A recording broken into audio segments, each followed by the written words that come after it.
I'm here with my colleague Pierre-Paul Huss this morning to, of course, talk about sneaky Mark Carney's performance at last night's Liberal leadership debate. But first, I just want to briefly talk about the bad news that we received yesterday that Donald Trump plans to move ahead with devastating and unjust tariffs on Canada. Canada was given a 30-day reprieve from these tariffs. And where have the Carney-Trudeau Liberals been for the last month? Well, they haven't been in the House of Commons, where they could have passed a bring-it-home tax cut, where they could have repealed their anti-pipeline bill, C-69. They haven't been here where they could have canceled their job-killing, food bank line driving carbon tax. Instead, they've been focused on internal party matters, while this pressing issue is in front of Canadians. And so the question to the Carney-Trudeau Liberals tonight is, what are they going to do in the next week after having squandered the last 3 weeks where they should have been preparing to deal with President Trump's unjust tariffs? Now, last night we saw Carbon Tax Carney speak to Canadians, and what did he have to say? Well, it's always something different, but he was unclear last night about his shadow carbon tax and what that's going to cost Canadians, what it's going to cost them when they're buying groceries, when they're buying gas. How many Canadian jobs is his shadow carbon tax going to cost? He's had multiple chances to clarify, was pressed on it last night, and he refused. He's claimed that he plans to balance the budget, but he's also saying he's going to keep all of Justin Trudeau's inflationary and out-of-control spending. He's also said that he's going to use a sneaky accounting trick by putting half the spending on one credit card, the other half on another, and then hiding it behind his back. He hasn't been clear with Canadians about how he plans to do that accounting. And we know that even though he was pressed last night, he won't be clear with Canadians about his plans for energy independence for Canada, for our ability to get our natural resources to market. Saying one thing in English in British Columbia, and that's that he would use emergency powers to drive projects like pipelines east-west in this country, and then saying the opposite in French while in Quebec. And then last night, not being clear about what he plans to do.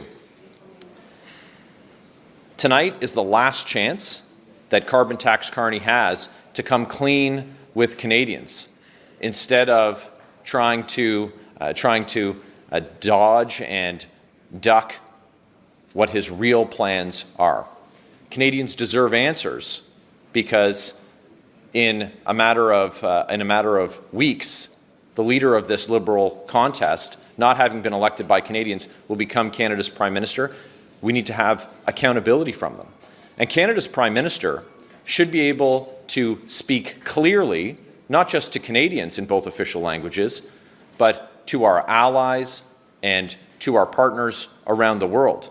And last night, Mark Carney demonstrated he's unable to do that on a matter that couldn't be more important, saying that he agrees with Hamas. Now, do I think that Mark Carney agrees with Hamas? No, but he certainly did create some uncertainty, because he wasn't able to be clear in one of Canada's 2 official languages about whether or not he supports a murderous terrorist death cult like Hamas.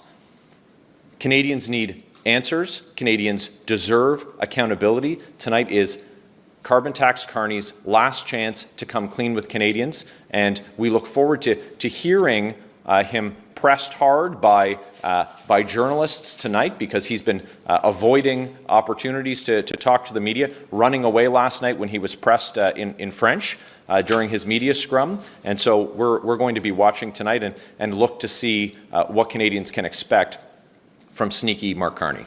Aaron, I have a question. I'm wondering, were you at all surprised at how liberal, or at how united the Liberals appeared to be on various policies and how they spent a lot of time attacking your leader? Was that surprising to you? I think it's surprising that no one on the stage pressed for the actual position of carbon tax Carney on any of the items that I mentioned, whether it's on who is going to pay for his shadow carbon tax on Canadians, how he plans to balance the budget while keeping all of the inflationary and out-of-control spending of Justin Trudeau, on his position on pipelines being different in English than it is in French, on immigration, how he refused to offer a concrete number while saying that he plans to have a cap, or on crime, and the list goes on. So it's not surprising to me that Liberals choose to take the path of unaccountability. We've seen that with sneaky Mark Carney and his refusal to disclose to Canadians what his potential conflicts of interest are.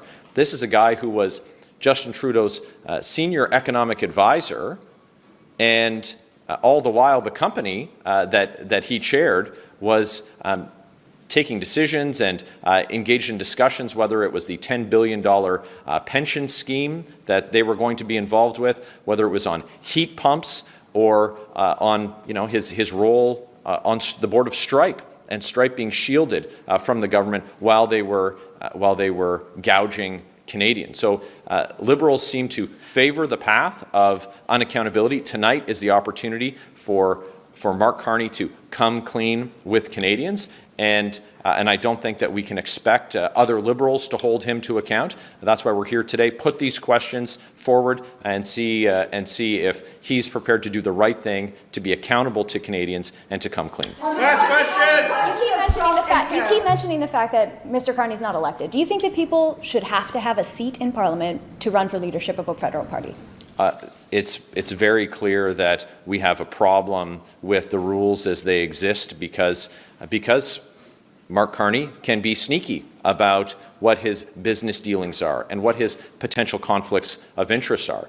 And when these rules were designed by Conservatives, we couldn't have imagined the lengths that Liberals would go to in the future to avoid accountability. And that's exactly what we're seeing with Mark Carney. This is his sneakiness on full display. We have an expectation in this country that people will be transparent, that elected officials will be transparent with Canadians, and that's a very straightforward ask of common sense ask by Canada's Conservatives, that he come clean with Canadians on this and on all of the issues that we've listed today. Thank you very much.